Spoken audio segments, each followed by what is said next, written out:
All right, today we're starting the paint correction process on the Aston. As you can see, the clear ball is off.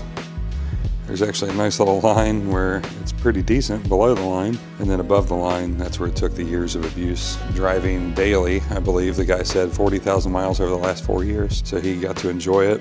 But as you can see, the paint kind of took that hit.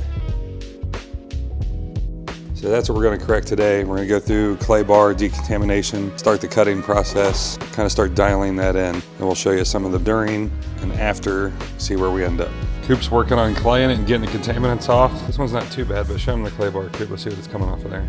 Gross. As you can see, even after the car is washed, you can get a lot of contaminants that are embedded in the clear that have to be removed before the correction process. And it's so easy, even an 11-year-old can do it.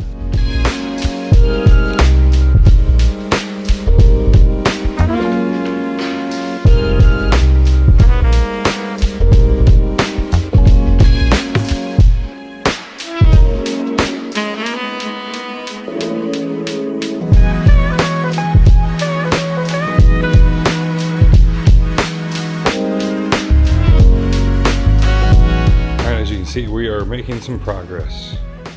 This is going to be the first 2 levels of paint correction that we've been videoing on this side. You can already see a massive difference, especially in the lighting. Around the door handle, you know, all that crazy marring. We're missing the door handles, all gone.